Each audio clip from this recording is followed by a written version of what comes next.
Vessel having perfectly reflecting plane, bottom is filled with water, mu equals to 4 by 3 to a depth d. A point source of light is placed at height h above the surface of water. Find the distance of final image from water surface. इसका refractive index mu equals to 4/3 के equal है होगा apparent depth 2d plus mu H upon mu. तो final answer हमें मिला 3d/2 plus H के equal होगा। Clear? वापस लिखो बेटा इसको। हम कह रहे कि यहाँ पे ऑब्जेक्ट था, इसकी इमेज फाइनली म्यू एच पे दिखेगा, तो मिरर से अभी ऑब्जेक्ट की डिस्टेंस क्या हो गया, म्यू एच प्लस डी। तो इमेज की डिस्टेंस कितना होगा, म्यू एच प्लस डी। ये अपन कह रहे कि डी प्लस म्यू एच हो गया। अभी अपन कह रहे कि इसको, इस इमेज को वापस हम बाहर से देख रहे हैं, रेजर मीडियम से देखते हैं, तो इसकी एपरेंट डेप्थ क्या होगा, 2d plus mu H upon mu. 2d plus mu H total depth है, अपॉन बेटा रिफ्रैक्टिव इंडेक्स, ये एपरेंट डेप्थ हो गया, तो 2d by mu plus H के इक्वल होगा। तो फाइनल हमें मिला 3d/2 plus H. An air bubble in a glass slab 1.5 when viewed from one side appears to be at 6 cm and from opposite side 4 cm. The thickness of the glass slab will be. glass slab की thickness क्या है, ये अपने को find करना। Sir 6 centimetre और 4 centimetre उसका distance है। हाँ, मतलब एप्रेंट डेप्थ है, अलग अलग साइड से अपन देखते हैं तो उसकी एप्रेंट डेप्थ एक बार 6 सेंटीमीटर है और एक बार अपन कह रहे कि 4 सेंटीमीटर है। ओके।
जैसे बेटा अपन कह रहे कि यहाँ पर एक एयर बबल है और इस एयर बबल की सपोज अपन कह रहे कि ये वाला डिस्टेंस एक्स है, ये डिस्टेंस डी माइनस एक्स है। सपोज अपन कह रहे कि इसकी थिकनेस डी है। अभी अपन कह रहे कि जब यहाँ से ऑब्जर्व कर रहे हैं तो केस वन साइड से ऑब्जर्व कर रहे हैं तो 6 सेंटीमीटर दिख रहा है, तो एच एपरेंट वन का वो कितना होगा, एक्स बाई म्यू, और वो किसके इक्वल है, 6 सेंटीमीटर। तो एक्स इक्वल टू क्या मिला, 6 इंटू अपन करेंगे म्यू, म्यू की वैल्यू 3/2, इस यहाँ से अपने को मिला 9 सेंटीमीटर। फिर अगर हम एच एप्रेंट 2 की बात करें, वो क्या होगा, d-x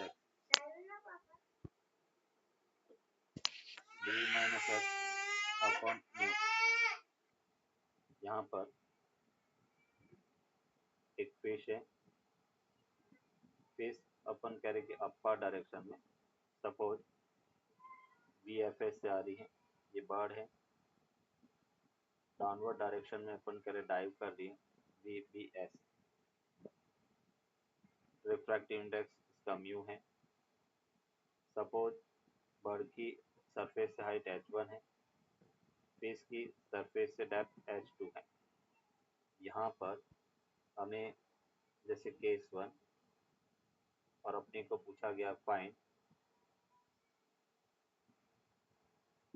सॉरी केस 1 में image velocity of bird as seen by velocity of bird as seen by the fish, velocity of bird as seen by the fish। अपन कह रहे कि फिश अगर बर्ड को देखता है तो उसकी वेलोसिटी क्या होगी, वो बेटा अपन फाइंड करेंगे। ध्यान से समझना इसको। देखो बेटा, अगर मैं कह रहा हूँ कि ऑब्जर्वर फिश है, तो बर्ड है, उसकी डिस्टेंस अगर देखें, मतलब मैं कह रहा हूँ कि distance of fish as seen by bird अगर देखें, sorry distance of bird as seen by fish, उसको अपन y से डिनोट कर रहे हैं, एज सीन बाई फिश। और वो क्या होगा, तो ये बर्ड अपनी पोजीशन से कुछ ऊपर उठा हुआ दिखेगा बेटा, म्यू h1, क्योंकि ऑब्जर्वर अभी फिश है, इसको बर्ड की ये इमेज दिखेगी, बर्ड नहीं दिखेगा, तो पोजीशन क्या हो गया, म्यू इंटू h1 प्लस अपन कह रहे h2। ये अपन कह रहे कि distance between bird and fish है, एज सीन बाई फिश। अभी मुझे वेलोसिटी चाहिए, तो मैं क्या करता हूँ, टी के रेस्पेक्ट में डिफ्रेंशिएट करता हूँ, तो D Y B F upon बटा डी टी इक्वल्स टू क्या होगा, म्यू, इसको अपने लिखा D H one by D T plus अपन करेंगे D H two by D T. अभी देखो यहाँ पे टाइम के साथ में अपन करेंगे, इसको हम कहेंगे velocity of bird with respect to fish, ये हो गया म्यू। और h1 टाइम के साथ में डिक्रीज हो रहा है, तो हम इसको लिखेंगे negative minus V B S. और h2 वो भी टाइम के साथ डिक्रीज हो रहा है, तो इसको अपन लिखेंगे माइनस वी एफ एस। और ये अपन कह रहे हैं velocity of bird with respect to fish होगा, या velocity of bird as seen by fish होगा। यहाँ पे वी बी एस वो क्या रिप्रेजेंट कर रहा है, velocity of bird with respect to surface का, velocity of bird with respect to surface, liquid की जो सरफेस है, डिस्टेंस हमने वहां से मेजर की थी, तो वेलोसिटी भी उसी रेफरेंस से मेजर करेंगे। वी एफ एस ये क्या है, velocity of fish with respect to surface होता है, विथ रेस्पेक्ट टू सरफेस। तो इस टाइप से अपन कह रहे हैं कि अगर हमें पूछा जाए velocity of bird as seen by fish, तो कुछ इस टाइप से अपन फाइंड कर सकते हैं। उसी टाइप से हमें पूछा जाएगा सर कि हाँ, यस बेटा, sir as velocity of fish as seen by bird, velocity of fish as seen by bird। अपन कह रहे कि अभी अपन क्या कहेंगे, जैसे velocity of fish as bird अगर फाइंड करना, तो distance between fish and bird अपन देखे, तो फिश है अपनी पोजीशन से कुछ ऊपर उठी हुई दिखेगी, तो h1 बाई म्यू प्लस अपन कह रहे कि h2। यहाँ से h1 अपने किसको लिया था, अच्छा उल्टा है,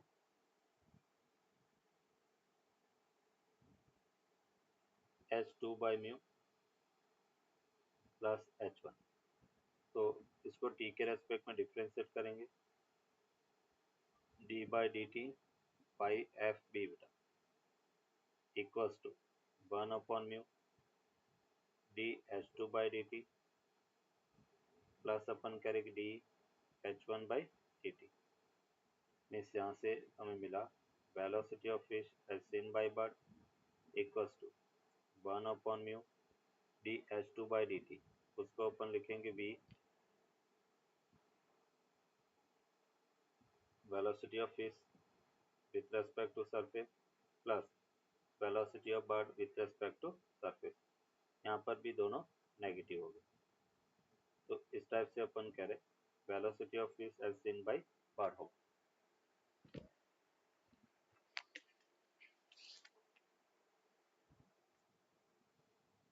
A fish rising vertically with speed 3 meters per second to the surface of water sees a bird diving vertically towards it with speed 9 meters per second given mu w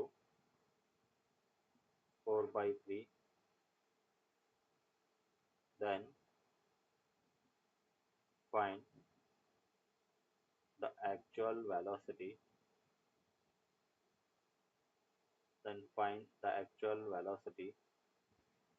of dive of the bird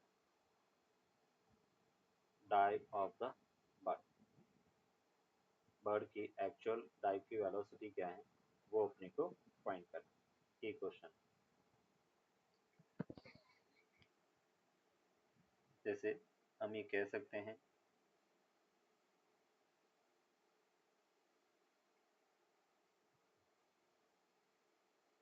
एक container है,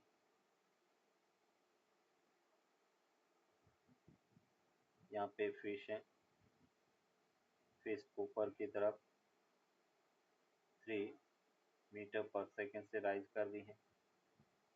एक bird है vertically नीचे आ रहा है, velocity of bird with respect to surface जो हमें फाइंड करना है। Refractive index mu equals to 4/3 के इक्वल है, फाइंड करो। यहाँ पे ऑब्जर्वर बेटा फिश है, तो देखो क्या कहेंगे, ऑब्जर्व कौन कर रहा है, फिश कर रहा है, तो हम कहेंगे velocity of bird as observe by fish, और वो क्या होगा म्यू इनटू dH1/dt। सपोज बेटा अपन कह रहे कि हाइट h1 है और ये हाइट h2 है, तो इसको अपन लिखेंगे म्यू dH1/dt। Sir, यस बेटा। sir, is it 6.75 meter per second? No, इसका आंसर आएगा 4.5 मीटर पर सेकेंड। देखो कैसे, इसको हमने कहा velocity of bird as observe by fish, mu velocity of, यहाँ पे माइनस आएगा, सॉरी ये हमें फाइंड करना है, velocity of bird with respect to surface plus velocity of fish with respect to surface. अभी अपन कह रहे हैं कि जब फिश बर्ड को देखता है तो बर्ड उसकी तरफ आता हुआ दिखता है, मतलब डिस्टेंस कम हो रही है, तो उसको अपन नेगेटिव लेंगे, तो यहाँ से ये -9 हो गया। म्यू की वैल्यू 4/3 है, बर्ड का सरफेस के रेस्पेक्ट में वेलोसिटी फाइंड करना है, फिश ऊपर जा रही है मतलब टाइम के साथ में डिस्टेंस कम हो रही है तो नेगेटिव लेंगे, तो -3 हो गया। तो v bird with respect to surface that will be equals to 9 -9 plus 3 that is -6 into 3 upon 4 is 9/2 -4.5 metre पर सेकेंड, और -4.5 मीटर पर सेकेंड का मतलब है बर्ड की स्पीड 4.5 मीटर पर सेकेंड डाउनवर्ड होगी, एक्चुअल स्पीड डाउनवर्ड होगी। नेगेटिव का मतलब टाइम के साथ में डिस्टेंस डिक्रीज हो रही है, तो 4.5 मीटर पर सेकेंड ये अपन कह रहे कि इसकी स्पीड होगी।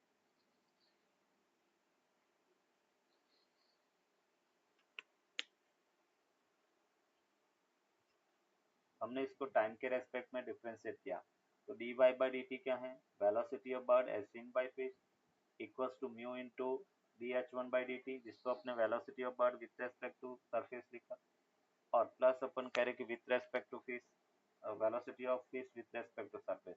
हमने ये कहा है कि अगर टाइम के साथ में डिस्टेंस डिक्रीज हो रहा है तो negative.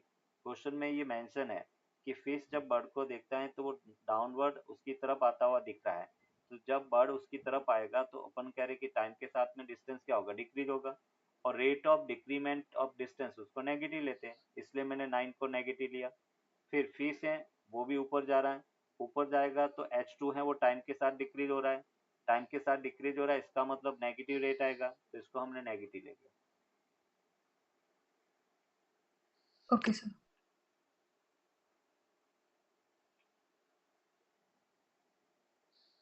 Two beams of light are incident normally on water जिसका refractive index 4/3 है।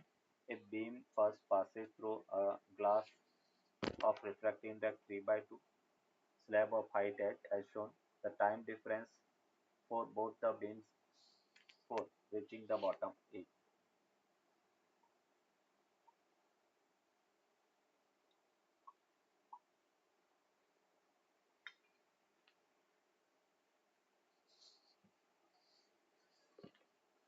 So will it be 0? A 2 mu h, B 2 h upon mu, C 2 h upon mu minus 1 and D h 1 plus 1 upon mu। वापस sir लिखो। लेकिन ये observer के point of view से है ना? हाँ, ऑब्जर्वर ही तो देखेगा, इमेज देखेगा कौन, जो सर देखेगा। तो वो सर तो डी ओ और पी के बीच में नहीं होगा? डी ओ और पी के डी बीच में मतलब ओ और पी के बीच में नहीं होगा? नहीं, डी ओ और पी के बीच में नहीं है, सरफेस के बीच में। अपन कह रहे कि जो डेप्थ होती है सर वही तो अपरेंट डेप्थ होगा, अपनी पोजीशन चेंज होके दिखेगा। हम कह रहे कि पी जो है वो सरफेस से डी डेप्थ पर है, तो वो अपनी पोजीशन से कुछ ऊपर उठा हुआ दिखेगा, डी बाई म्यू पर उसकी फर्स्ट इमेज बनेगी, तो वो अपरेंट डेप्थ हो गया, D by mu apparent depth हो गया। और वो कहाँ से होती है, सरफेस से डिस्टेंस होती है। फिर अपन कह रहे हैं कि पी की इमेज मिरर में बनी, जितना डिस्टेंस मिरर और पी दोनों सेम मीडियम में है तो कोई शिफ्ट नहीं होगा, तो पी जो है मिरर से एच हाइट पर है तो इमेज एच हाइट नीचे बनी। अभी जो इमेज की डिस्टेंस सरफेस से कितना हो गया, डी प्लस टू एच हो गया, और वो वापस कुछ ऊपर उठा हुआ दिखेगा, तो सरफेस से उसकी डिस्टेंस क्या हो गया, D plus two H upon mu. तो यहाँ से अपन कह रहे कि दोनों का डिफरेंस अपने देख लिया, तो वो 2h/म्यू के इक्वल होगा। सर ये समझ नहीं आया। देखो अपन क्या कह रहे हैं, इसको इस टाइप से समझो। पहले तो अपन कह रहे पी है, इस पी की इमेज कहाँ पे दिखेगी, यहाँ पे दिखेगी, ये डिस्टेंस, और वो डिस्टेंस क्या हो गया, डी बाई म्यू। ये समझ में आया, एपरेंट डेप्थ। जब ऑब्जर्वर यस सर। कोई कोई भी ऑब्जेक्ट को देखता है रेयर मीडियम से, तो वो अपनी पोजीशन से कुछ ऊपर उठा हुआ दिखता है, तो ये डी बाई म्यू है, वो डी वन डिस्टेंस हो गया। यहाँ पे अपन कह रहे कि फर्स्ट इमेज यहाँ पे दिखी, अभी सेकेंड इमेज कहाँ पे बन रही है, यहाँ पर, और ये टोटल अपन कह रहे डिस्टेंस कितना हो गया, डी प्लस टू एच, और वो अपनी एपरेंट डेप्थ यहाँ पे कुछ दिखेगा, तो ये डिस्टेंस अपन कह रहे कितना है, तो ये डिस्टेंस होगा D plus two H upon mu. अभी अपन कह रहे कि डी टू यहाँ तक है, ये आई टू बना यहाँ पर, और आई वन इधर है, मुझे ये वाला डिस्टेंस चाहिए, तो दोनों को सब्ट्रैक्ट कर दिया, D plus two H by mu minus D by mu, तो यहाँ से हमें मिला 2h/म्यू। किसी ग्लास स्लैब के कारण लेटरल शिफ्ट क्या होगा, वो अपन देखते हैं। ये ग्लास स्लैब है, एक लाइट रे इंसिडेंट हो रही है, ये इसका नॉर्मल है। Glass slab of thickness T है, ये इसका थिकनेस टी है, लाइट रे यहाँ पे इंसिडेंट हो रही है, ये अपन कह रहे कि एंगल ऑफ इंसिडेंस आई है, ये बेटा अपन कह रहे कि रे इस टाइप से डिफ्रैक्ट हो रही है, रे को इस टाइप से सीधा जाना चाहिए था, बट अपन कह रहे कि वो डेविएट हो रही है। ये रिफ्रैक्शन एंगल है, ये इसका एंगल ऑफ डेविएशन है। Angle of deviation i minus r के इक्वल होगा। ये पॉइंट ए है, ये पॉइंट बी है, ये पॉइंट सी है। लेटरल शिफ्ट क्या होता है? लेटरल शिफ्ट में अपन परपेंडिकुलर डिस्टेंस फाइंड करें, ये वाली डिस्टेंस, ये लेटरल शिफ्ट है। इस पॉइंट को बेटा आपने टी मार्क कर लिया और ये लेटरल शिफ्ट एक्स है। लेटरल का मतलब परपेंडिकुलर डायरेक्शन में कितना शिफ्ट हुआ। तो रे जानी तो सीधी चाहिए थी इस टाइप से, बट ये यहाँ से इधर आ गई, इसी को अपन लेटरल शिफ्ट कहेंगे, जो अपन मैथमेटिकली फाइंड करेंगे। फाइंड करने के लिए क्या करते हैं, पहले अपन बात करते हैं from triangle A B C. Triangle A B C, और ट्राइंगल ए बी सी में अपन कहेंगे तो आर कॉस आर को हम क्या लिख सकते हैं, बेस अपॉन हाइपोटेन्यूज। बेस अपने पास कितना है, ए बी, हाइपोटेन्यूज क्या है, ए सी। मीन्स यहाँ से ए बी को अपन लिख सकते हैं thickness t upon A C. A C जो हाइपोटेन्यूज है वो हमें मिला t upon cos r, that is equation 1 हो गया। अभी अपन बात करेंगे from triangle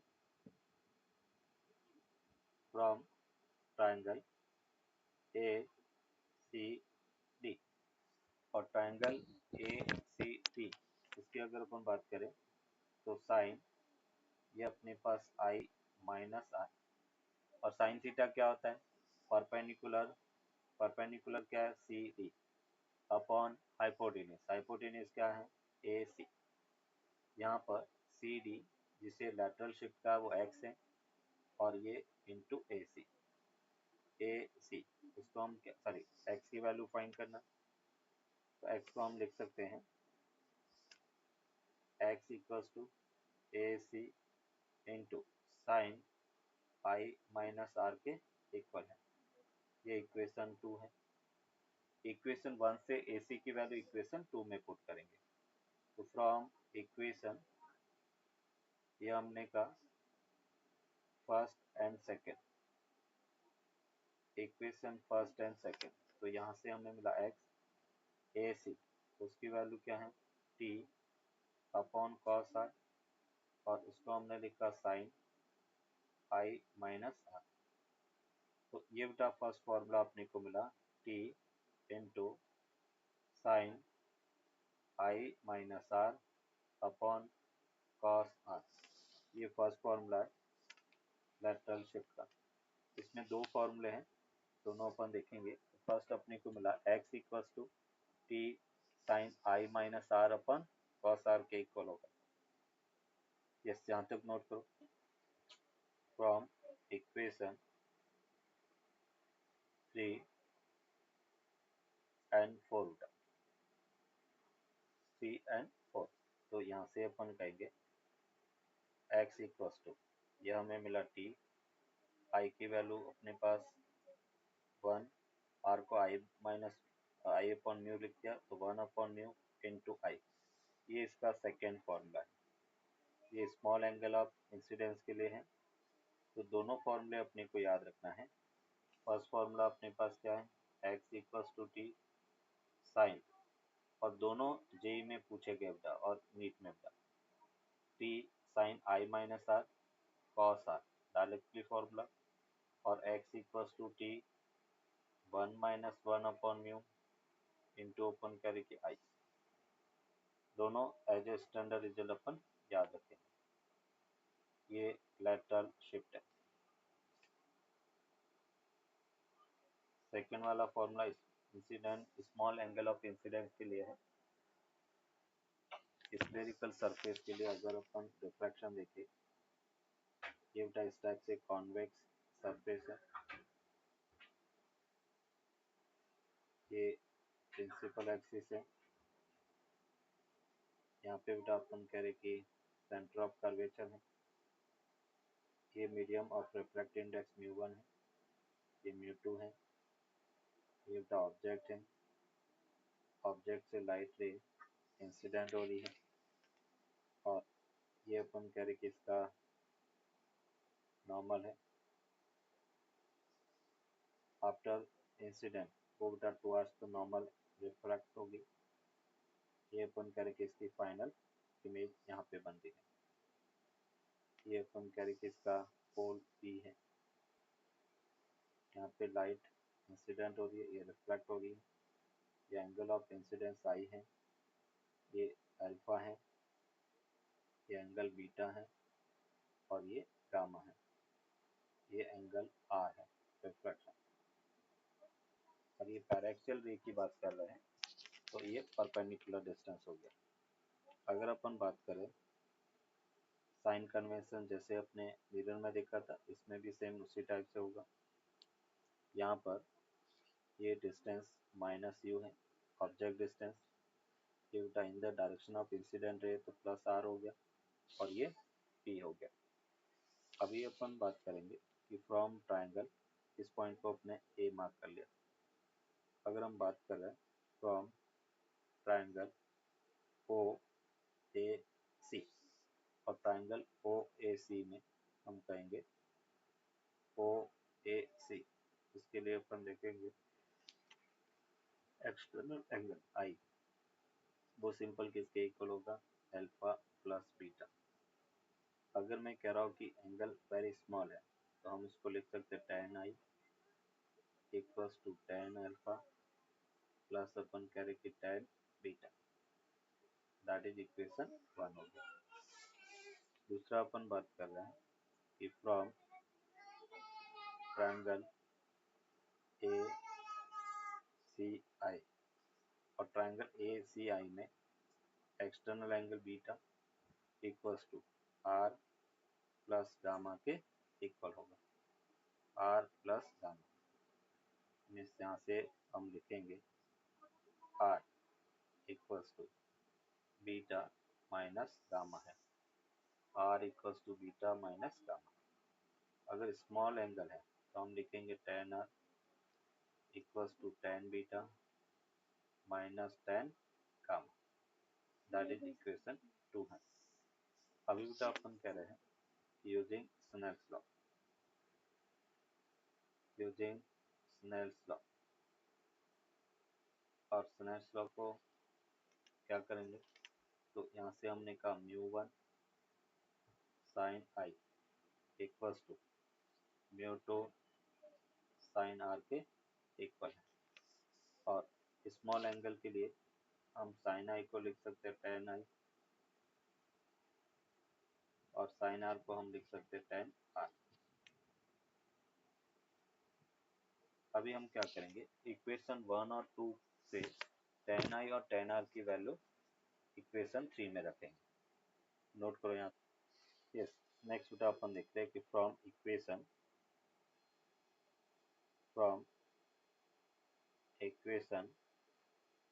first second and third. Equation first second and third से बेटा हम लिखेंगे μ1 और tan आई, उसको हम लिख सकते हैं tan alpha plus tan beta and μ2, उसको हमने लिखा tan gamma tan beta minus tan gamma. यहाँ से हम लिखेंगे μ1 tan अल्फा की वैल्यू क्या होगा, परपेंडिकुलर, इसको हमने लिखा A P upon P O, tan beta A P upon P C, μ2 ये अपने पास A P upon P C minus A P upon P I. A P से ए पी बेटा कैंसिल आउट, विथ साइन अपन value put करेंगे तो μ1 यहाँ से पी ओ माइनस यू हो गया प्लस ये अपने लिखा 1, पी सी को अपने लिखा R equals to μ2 1 upon P C R minus 1/v हो गया। इस यहाँ से सॉल्व करेंगे तो हमें मिला μ2/v minus μ1/u equals to μ2 minus μ1/r के इक्वल होगा। That is the refraction equation for spherical surface। Refraction equation for spherical surface। spherical surface refraction equation for spherical surface अपन कह रहे कि ये वैलिड रहेगा। तो जो फॉर्मूला आपने डिराइव किया वो कॉन्वेक्स सरफेस के लिए डिराइव किया है। अगर अपन कॉन्केव की बात करें तो या प्लेन सरफेस की बात करें तब भी अपन कह रहे कि ये वैलिड रहेगा। जैसे for example for plane surface, plane refracting surface, plane refracting surface की अगर अपन बात करें तो प्लेन रिफ्रैक्टिंग सरफेस क्या होगा, ये बेटा अपन कह रहे कि प्लेन सरफेस है और यहाँ पे अगर मैं कह रहा हूँ कि एक ऑब्जेक्ट है, ऑब्जेक्ट डिस्टेंस अपन कह रहे कि u है, इसका रिफ्रैक्टिव इंडेक्स μ2, ये बेटा अपन कह रहे μ1 के इक्वल है। तो अपन क्या लिखेंगे μ2 upon v minus μ1/u equals to μ2 minus μ1 upon infinity होगा। प्लेन सरफेस के लिए रेडियस ऑफ कर्वेचर इंफिनिटी है। तो यहाँ से अपन कह सकते हैं μ2/v minus μ1/u equals to 0 के इक्वल होगा। मीन्स v अगर अपने को फाइंड करना है इमेज डिस्टेंस तो हम लिख सकते हैं μ2/μ1 इंटू u के इक्वल होगा। इस टाइप से अपन कह रहे कि इमेज डिस्टेंस अपन फाइंड कर सकते हैं। यहाँ ऑब्जेक्ट के सरफेस के सामने है तो u को अपन नेगेटिव लेंगे, ये माइनस u, तो यहाँ पे v भी नेगेटिव मिलेगा। नेगेटिव का मतलब जहाँ पे ऑब्जेक्ट है उसी तरफ अपन कह रहे कि इमेज बनेगी। तो ये इसकी फर्स्ट इमेज देखो कैसे, ये रे इंसिडेंट हुआ, ये नॉर्मल है टुवर्ड्स द नॉर्मल शिफ्ट होगा और ये अपन कह रहे कि यहाँ से रे आती हुई दिखेगी। तो ये इमेज डिस्टेंस है v।